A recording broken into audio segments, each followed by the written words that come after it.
জামাত ত্যাগ করে আমি বিএনপিতে যোগ দিলাম। ফুলকান্দি ইউনিয়নের 1 নং ওয়ার্ড জিগাতলার পক্ষ থেকে আমরা জামাতে যোগদান করেছিলাম। জামাত পদত্যাগ করে জিয়ার আদর্শ মতন আমাদের নজরুল ইসলাম খান ফুলকান্দি ইউনিয়নের কৃতি সন্তান, তার ছোট ভাই ফরহাদ খান, তার হাত ধরে আমরা বিএনপিতে যোগদান করতেছি। 1 নং ফুলকান্দি ইউনিয়ন 1 নং ওয়ার্ড জিগাতলা আমি জামাতি ইসলামের সভাপতি ছিলাম এবং নাসিম উদ্দিন উনি জামাতি ইসলামের সাধারণ সম্পাদক ছিলেন। তো জিয়ার আদেশে আমরা ওই জামাতি ইসলাম ত্যাগ করে বিএনপিতে যোগদান করতেছি। আর ফুলকান্দি ইউনিয়নের কৃতি সন্তান নজরুল ইসলাম খান ভাই এবং তার ছোট ভাই ফরহাদ ইসলাম খান আমাদের এলাকার লোক, আর উনি খুবই ভালো লোক। ওনার হাত ধরে আমরা এই বিএনপির কাজ করতে চাই এবং সামনে যতদিন থাকবো ওনার হাত ধরে আমরা কাজ করব এবং থাকবো ইনশাল্লাহ। আপনারা কতজন নেতা কর্মীরা আজকে যোগদান করতেছেন? প্রায় 30 জনের মতো। ওয়ার্ডের জামাতে ইসলামী করতেন, তাদের দর্শনে বিশ্বাসী ছিলেন। আলহামদুলিল্লাহ যে আপনারা আমাদের দর্শনে, আমাদের শহীদ রাষ্ট্রপতি জিয়াউর রহমান সাহেবের দর্শনে বিশ্বাস করে আমাদের দেশনেত্রী বেগম খালেদা জিয়ার যে আপসহীন নেতৃত্ব, সেটার প্রতি আপনারা ভরসা রেখেছেন। আমাদের নেতা তারেক রহমান সাহেবের যে ভীষণ, উনি যে 31 দফা সেটা নিয়ে এগিয়ে আসছেন, সেটার প্রতি আপনারা ভরসা রাখছেন।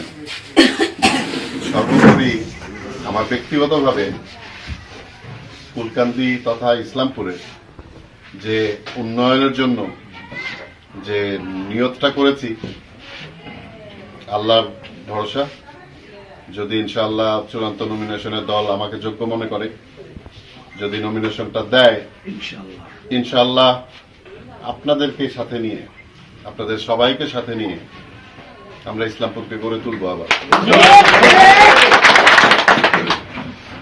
আমাদের এখানে যারা মিডিয়ার আমাদের ভাইরা এসছেন, জানি অনেকক্ষণ অপেক্ষা করছেন, কিন্তু আমাদের এই অপেক্ষা, আমাদের এই কষ্ট, আমাদের এই সমস্ত কিছুর কিন্তু ফল ইনশাআল্লাহ আমরা পাবো।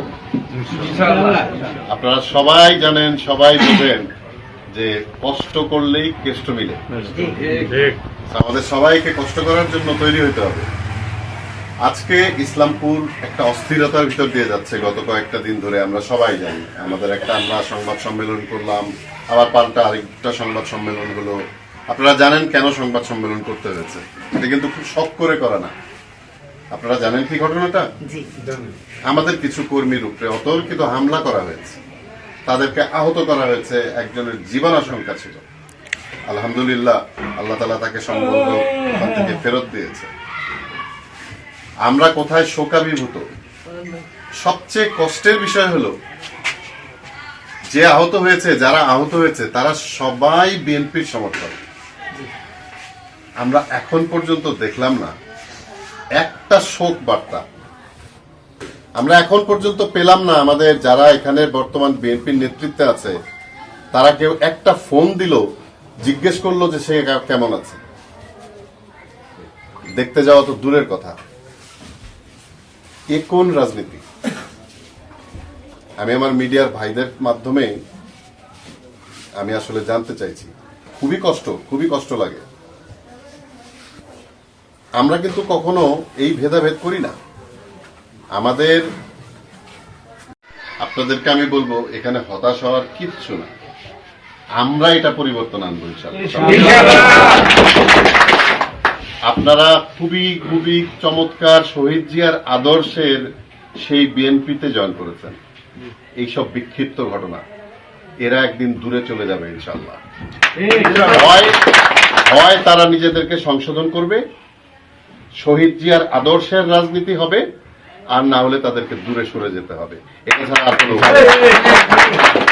শহীদ জিয়ার রাজনীতি এটা বলে না। উনি কখনো কাউকে ব্যক্তিগত আক্রমণ করতেন না।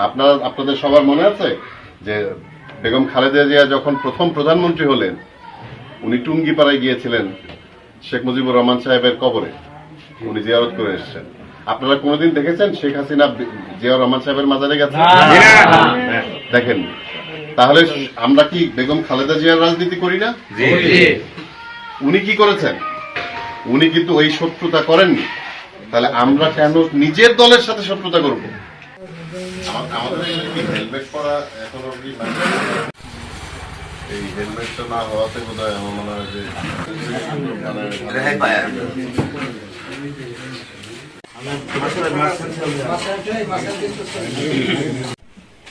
আপনাদের সবাইকে স্বাগতম।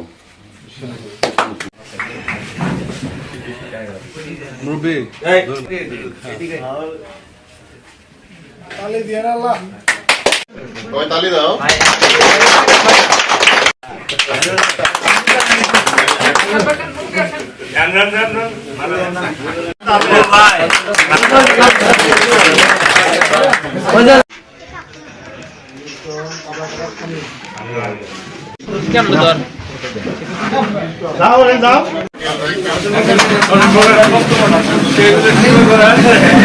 বিসমিল্লাহির রহমানির রহিম। আমি 1 নং কুলকান্দি ইউনিয়ন শাখার 1 নং ওয়ার্ড জিগাতলা গ্রামের জামাতে ইসলামের সাধারণ সম্পাদক পদে ছিলাম। এখন আমি